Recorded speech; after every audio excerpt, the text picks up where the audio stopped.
everybody, we are in week 9, and hopefully as we have been on this journey of discovering our path, you've tried to figure out where you're at on the path.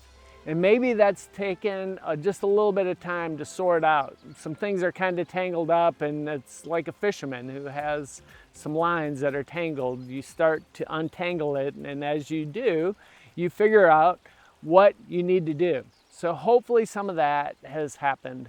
This past fall, I got to spend an incredible week with my brother, who I have been away from for over 3 decades now.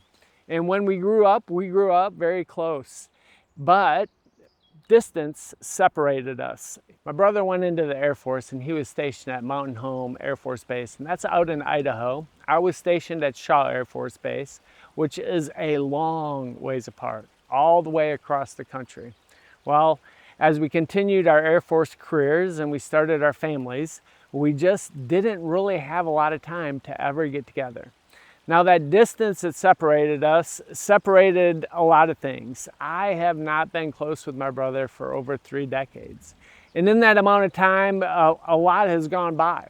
So this past year, when I got to spend a week with my brother, we spent a lot of time catching up, learning just about our families and a lot of different things during that week that came out. It was an incredible week as we hunted, spent time together in the woods, and reminisced about old stories that we shared from growing up.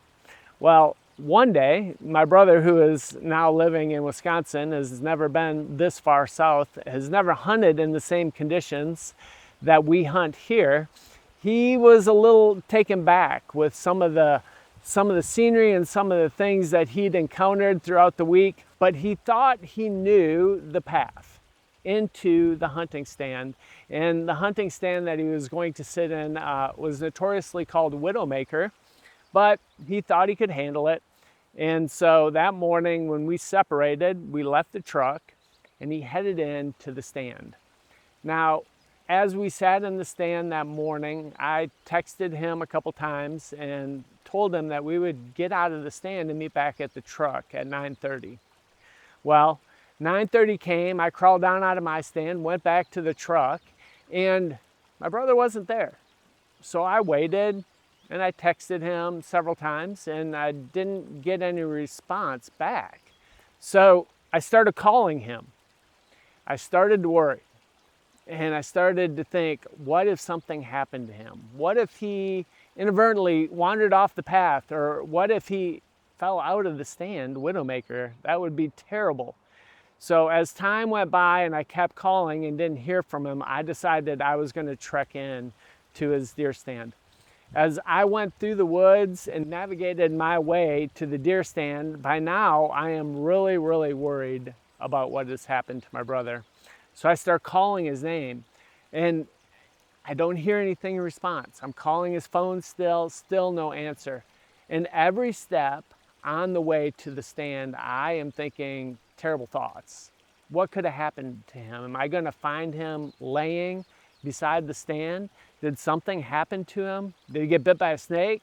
Did he wander off the trail going in? Is he lost? What could be happening? I finally get to the stand, and to my surprise, my brother is sleeping in the stand. So I'm standing down below the stand, and I'm whistling to him. I'm shouting his name, and he still doesn't wake up. Finally, he wakes up and he says, "Oh, I think I must have fallen asleep." I was like, "Yeah, do you think?" I was worried sick about him, wondering where he was. And as we get to this week 9, that's the question for us. Where are you on the path? It's a time of reflection where we kind of answer those questions. Am I where I thought I'm supposed to be? Am I where I am supposed to be with God? Is my relationship been strained? Have I wandered off? Is there things in my life that I need to unpack? And as we look at that question, I think God asks us questions just like that. When we think about the story of Adam and Eve, they're placed in the garden and everything is perfect. They have everything that they need. In Genesis 3:9, we hear God ask them this question: where are you? Now, God, who created the universe, definitely knew where they were. And the question wasn't for his good, it was for them to answer this question. Because sometimes when we answer questions and we do some reflection, it makes us think about exactly where we are. Well, you know, throughout the Bible, we find scripture over and over that man kind of tends to go his own way, like Adam and Eve did. And God continues to ask questions. Where are you? What are you doing here? In fact, there's a story in the Bible about a man named Elijah. And Elijah was a prophet who had a relationship with God. He was very connected with God. In fact, his relationship was so incredible that God sent him to speak to the king. God used him to perform miracles for 3.5 years. It didn't rain through Elijah. For years, Elijah was taken care of even during the drought by God. Then he actually raised a boy from the dead. Elijah did incredible things under God's power because he was on God's path and God's plan.